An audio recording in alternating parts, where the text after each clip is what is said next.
Welcome to episode 81 of the Voices of Boyle podcast. Today's guest is Dorothy Shannon, and we're going to talk about all things King House tea rooms. Dorothy takes us on a journey back to 9 years ago when she first found out that King House tea rooms was up for lease. We talk about what the cafe was like back then and the opportunities that lay ahead. And we also talk about the evolution of the cafe and how Dorothy has coped over the last 9 years, serving some delicious treats here in Boyle. We also look to the future and asked Dorothy about her plans for the cafe and how she's going to celebrate her 10-year anniversary in it. Finally, we talk about Boyle, some of Dorothy's favourite things about running the cafe and what the community means to her. So make a cuppa, sit back and enjoy.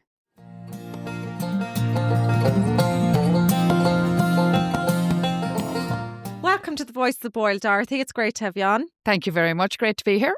And for giving up your time. It's Thursday evening and I'm sure you've had a busy day. We're in the middle of Balloon Week, so it's been a mad week for you. So thanks. We really appreciate you taking the time to come out and see us. No problem at all. My pleasure. It's great to have them here. Yeah, and tell us all the goss from King House tea rooms. I couldn't possibly. So before we get into that, Dorothy, let's, I suppose, take a step back. Tell us a little bit about yourself. You originally grew up in Ardcarne/Cootehall. So take us back to those days of growing up in that era. So I was born in 1970. Seems like a million years ago now. My parents had a farm. There was 5 of us in it and we had a great childhood. We were out on the farm messing around, and then I went to school in Cootehall National School, and from there then I went to Carrick-on-Shannon to secondary school. But I always had a connection with Boyle because we always did all our shopping in Boyle. At that point, Boyle was a thriving town. Yeah. So my mother always did all her shopping in Boyle, even though she was from outside Carrick. And you'd come in once a week, was it? Yeah, once a week on a Saturday. Yeah.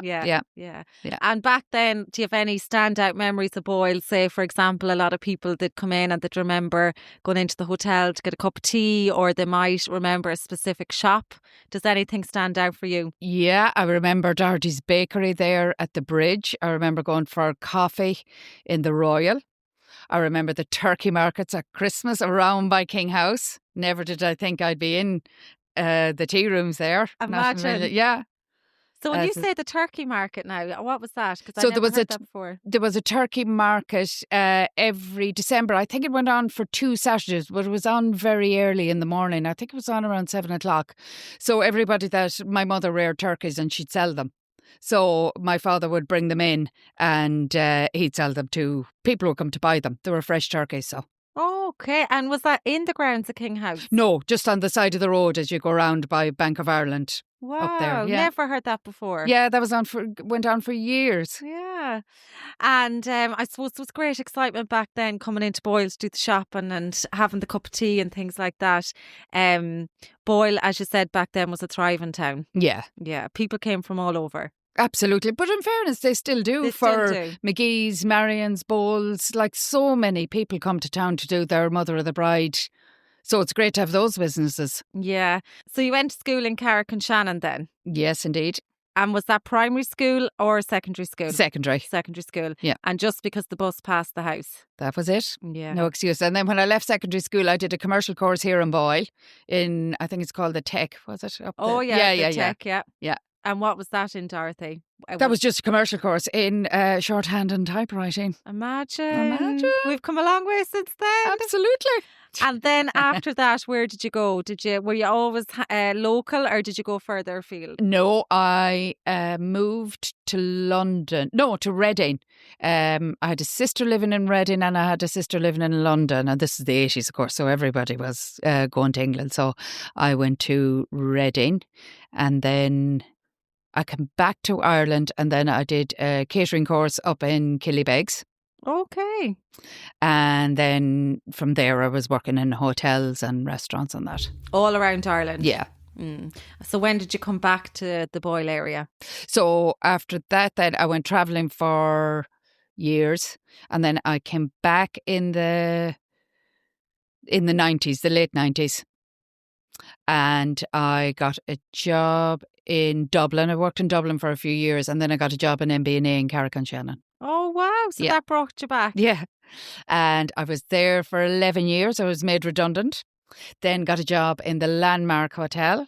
I was there for 2 years. And then my friend said to me, I hear there's a restaurant going for lease in Boyle. And I applied for it. Wow. Yeah. So what year was that then, Dorothy? That was 9 years ago, 2016. 2016. 2015. So you're 16, because I'm 10 next year, yeah. So you're there 9 years. 9 now, years, 10 yeah. next year. And tell us about the first time you went into. You'd obviously been in King House before then. Yeah. So you knew what you were getting into. Yeah. And how did you feel when you first walked in? Were you having? Did you get that gut feeling where you were like, "Yes, I'm going to do it"? It was daunting, to be honest. And I had a lady with me who runs a coffee shop in Phoenix Park, and I asked her to come and have a look at it with me. So she came in, and the purple and green chairs. I was thinking, oh my God. And the voile on the windows. Oh, and, yes. Yeah. But yours was nothing that couldn't be changed.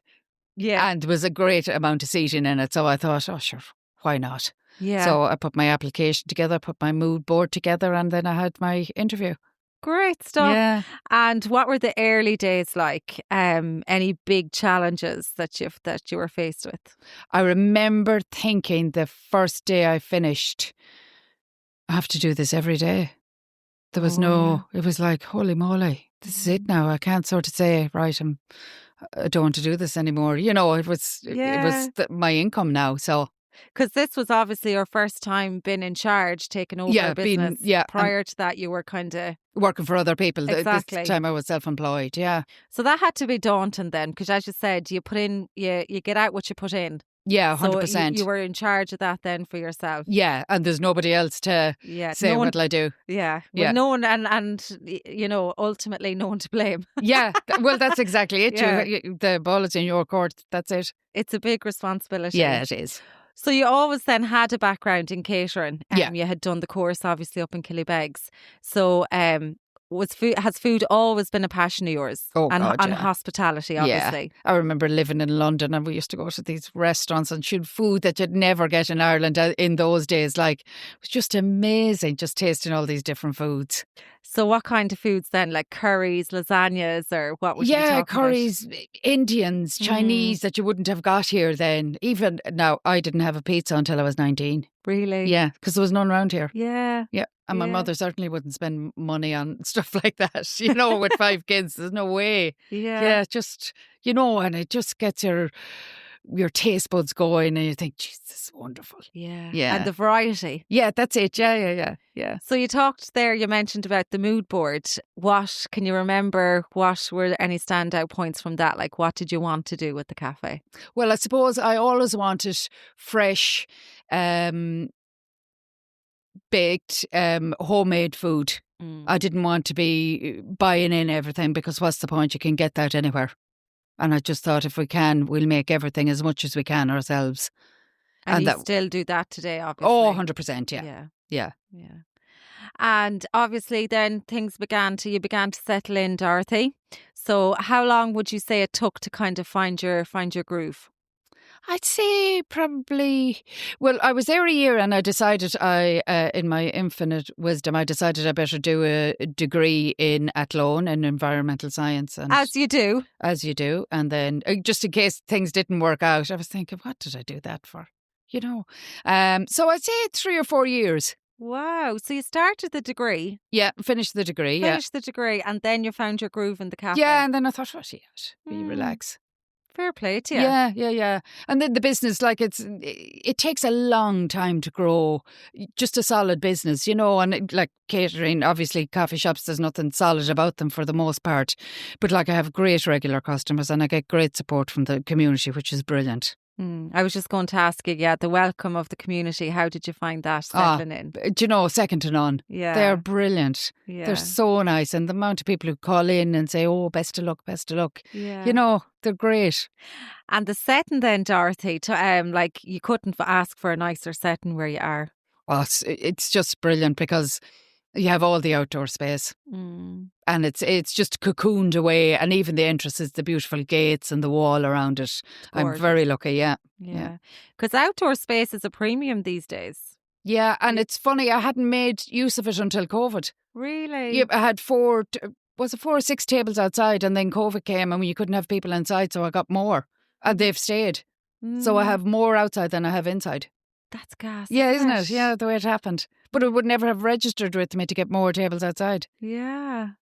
Wow, God, yeah. And I'd never have thought actually that you would have more outside than inside, just judging by eye. So you actually have more seating outside. Yeah.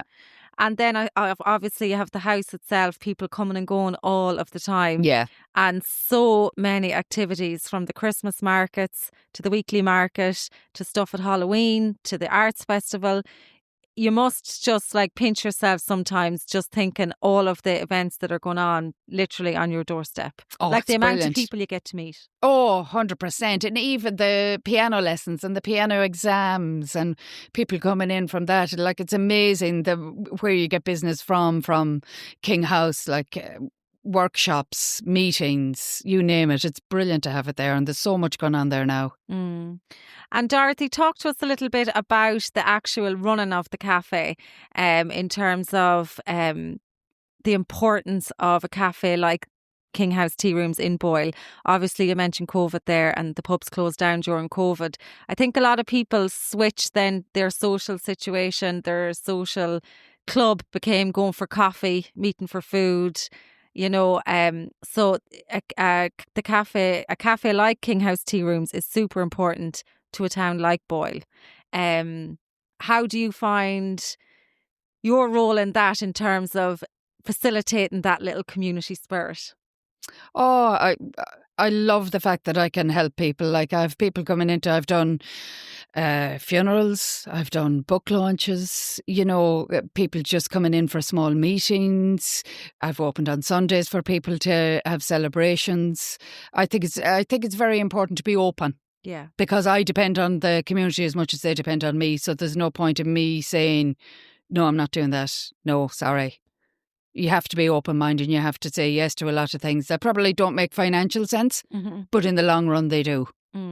Because you're there for the community. Exactly. And you get back what you give as well. So 100%. Yeah. And I think like in the bigger towns and the bigger cities, that's not so important because you always have kind of a passing trade that you might never see again. Whereas in Boyle, it's your locals that 100%. That pay the bills. Yeah. They'll be there in the winter when the tourists of the summer are long gone. Exactly. Yeah. And Dorothy, your Christmas dinners. Oh, yeah. Yeah. Talk to us about that. So I decided, when was it? 8 years ago to start doing a Christmas dinner. Now, originally it was on Christmas Day. It's moved now to a day either side. But that was so well received. And it just shows the need for things like that. So what was the idea? Just to have people who are on their own or lonely, or even, you know, young people, old people. It made no difference to me who came to it, just so they'd have someplace to go on a Christmas Day and have people around them and have a bit of music, and that was it, and have nice food. It was a lovely idea and it was so well received. Oh, unreal. Like, I couldn't believe the last year we did it on the Christmas Day, I think we had over 40 people. Imagine. Yeah. And the first year I think we had around 20. Absolutely amazing. Yeah. But it just shows there's a need, isn't it? Yeah. You have couples coming whose kids have left home and they're just on their own and they think, oh, sure, we'll go in. This is it. Yeah, sure, why not? Yeah. And I have great suppliers and they help me a lot, and the staff come in and help me, so it's great. And it's such a nice way to bring people together.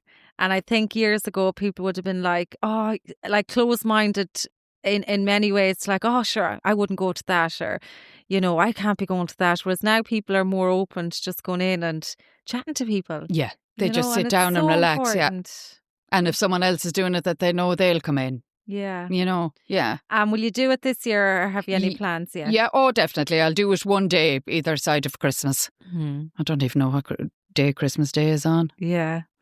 But it'll be a busy month, obviously, with the markets and all of that. But you'll get December's always busy, yeah. Yeah.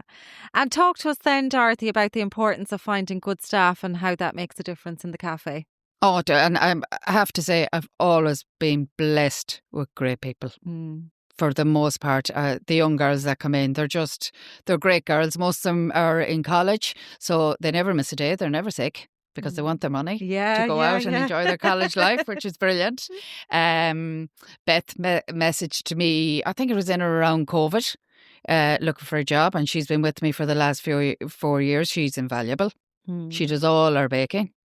She's just wonderful. So I have a great team, always have had. And the great thing is we all finish at 5 o'clock, so we all have our evenings to ourselves. Isn't that lovely? Yeah, it's great. It is great, yeah. And Beth's cakes are amazing. Yeah, they are, yeah. Can't deny it. And the scones, we had actually I think it was pear and almond yesterday. It was lovely. Oh, yeah, they're so nice. They're so nice. Yeah. Scones are my weakness. Yeah, I know.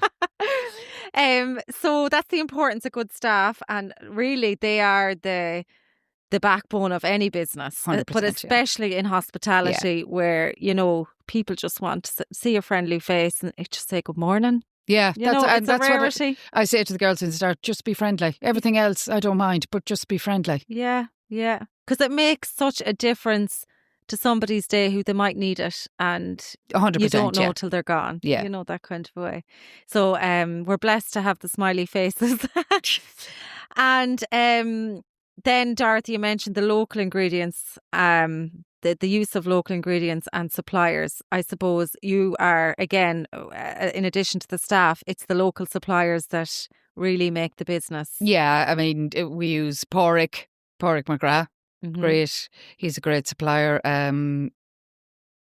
Porrick, what's the veg man's name? Oh, Langan. Yeah.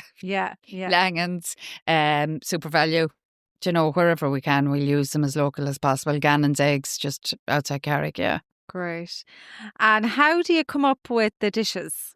Is it you that kind of decides, or would you take in the staff and kind of say, what do you think? Or well, it's a lot of it is stuff I've tried elsewhere. Yeah.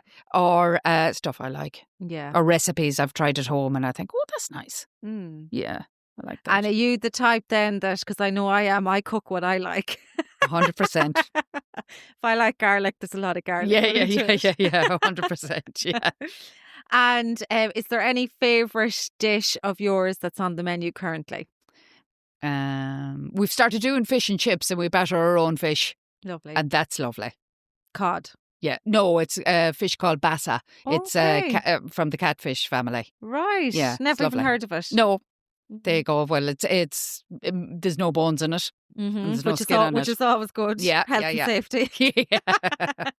And lasagna always, because we make our own lasagna, so it's lovely. Lovely. Yeah. And do you change the menu often, Dorothy, or do you do your specials, so they change all the time? Yeah, but generally I stick to it because they're all popular dishes. So don't break what's fixed, or don't change what's not broken. That's exactly. The word. And just still on the topic of King House tea rooms, have you any plans for the future, or I presume you're going to celebrate the 10-year anniversary next year? Yeah, I have my thinking cap on for that now. So that last 2 years for our birthdays, we did a fundraiser for the Roscommon SPCA.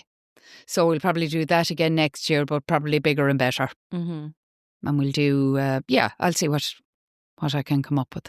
And beyond that, then you have plans to stick around and yeah. Are you enjoying it? Like, you obviously do enjoy it. Yeah. I love it. Like, I can't. It is true. When you find what you love doing, you'll never work a day in your life. Even though there's days I'm exhausted, but I do love it. Yeah. Yeah, it's great. And so there's no plans to use the degree.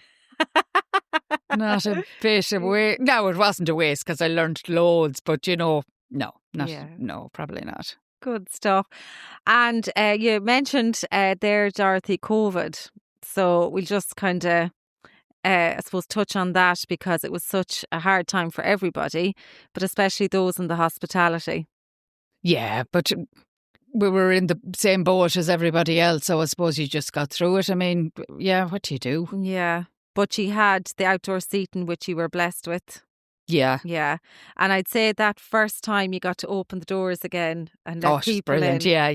Yeah, it was great. You know, because well, obviously there was no option but to there was a period there where everyone had to sit outside and you were frozen solid. But what could you do? Yeah, that's it. So to bring people in again and, get the warmth and stuff must have been lovely. Yeah, of course. Yeah, especially elderly people, when they're when their outing is going to a coffee shop or whatever, and when they couldn't go. And just for a bit of company, yeah. And is there a favourite time? Do you have a favourite time of year then in terms of in the cafe? Because obviously every season has different vibes. You have the summer, you have loads of tourists, you have the heat, the sun, but then winter time you have the cosy vibes, you have the markets. Is there any time of year that you kind of prefer? And then the food changes as well. Yeah, 100%. I suppose, me personally, I love working the summer when all the girls are in from college. Yeah. Because they're lovely girls and we get on great and we have good fun. So it's great to see them. Then when they start going back, winter is coming. Yeah. Yeah. And they bring in, I suppose, the younger perspective. 100%, yeah.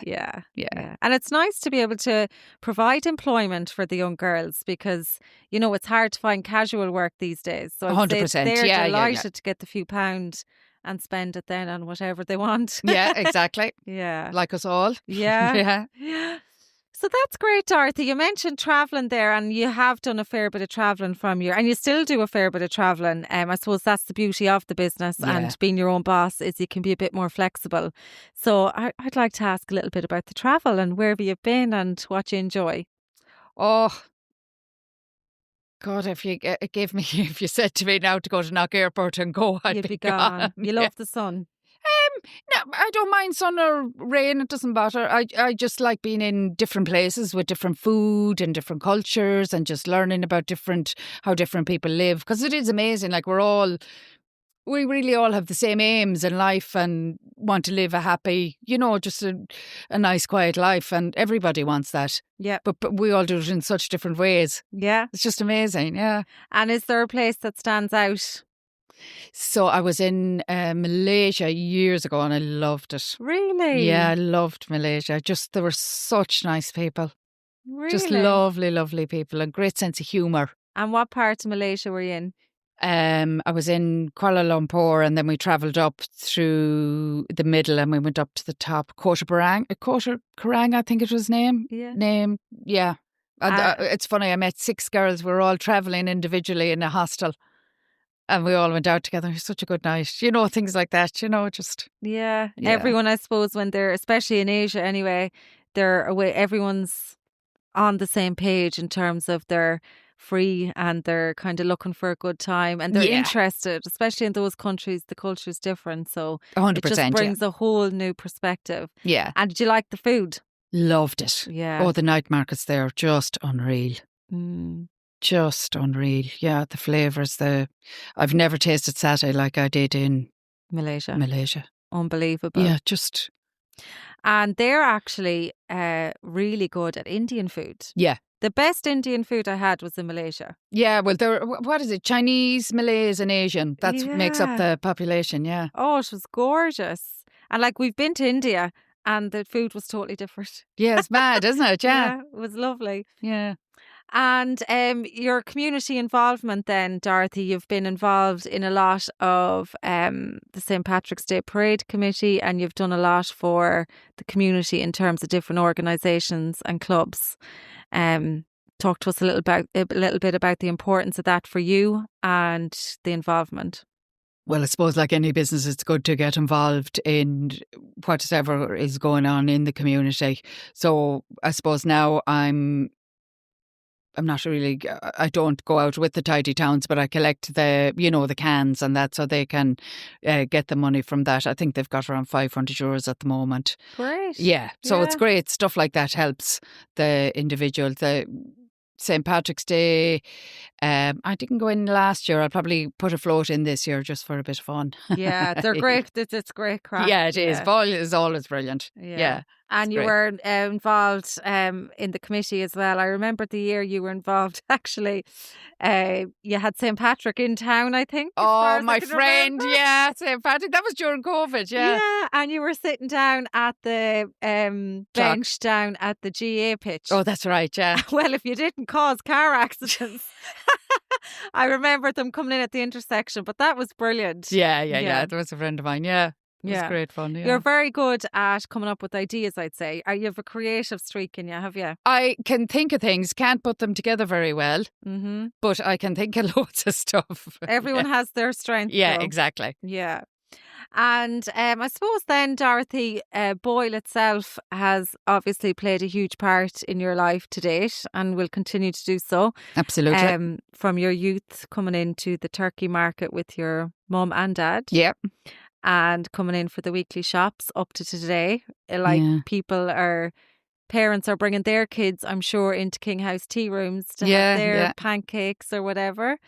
So talk to us a little bit about Boyle itself and I suppose the people and what that means to you. Yeah, I suppose when I first opened, I really didn't know what to expect, but I got such a warm welcome. And like I've had people who have from day one, they're still coming into me 9 years later, which is lovely. I have people when they're passing by, you know, from different parts of the country, they'll call in, this is their stop. But I remember walking through Boyle during COVID and the most beautiful walks round and about the town.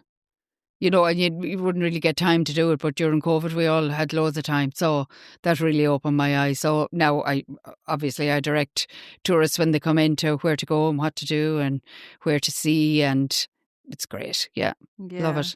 It's a special town, isn't it? Oh, it is, yeah. Yeah. Really is, yeah. We're blessed even this week, as I said, with the balloons. Like, I think the town should go viral after this week. 100%. With the amount of photos and videos.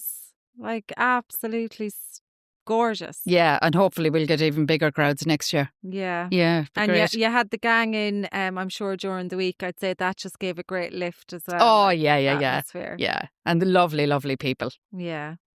And I suppose now that we're coming into the cooler times of the year, should we say, we're in autumn now, is there any events or have you any plans for the next few months? I suppose we'll do something for Halloween. I was actually thinking of doing some sort of a Halloween competition. And then we'll have the Christmas markets in King House, which is generally our busiest day of the year. Yes. So, yeah. And that's all to come. That's the Friday, Saturday and Sunday. I think Friday, Saturday. Saturday. Yeah. Yeah, I think Halloween is getting bigger and bigger. Like, I was only thinking that there's so much you could do around Halloween in terms of creative and dressing up and scares. Although I know Anna was brilliant in King House with the scare event, and Patricia, obviously Trish was involved in it as well, but that was phenomenal. Yeah. I was nearly too scared to do that. We did hot chocolates for them, and some of the kids they come out and they're so brave, and other ones then are just in a heap of nerves and they're crying and they can't cope. That would be me. Yeah. And Boyle Arts Festival as well, Dorothy, would be a huge event on the calendar for you. Oh, I love it. I love it. All the different people that come around and all the art that's in town, all the music, the events. It's just unique. It's totally unique to Boyle. It's brilliant. And I'm always in awe of the committee for such a small committee to be able to put so much together. It's phenomenal. Yeah.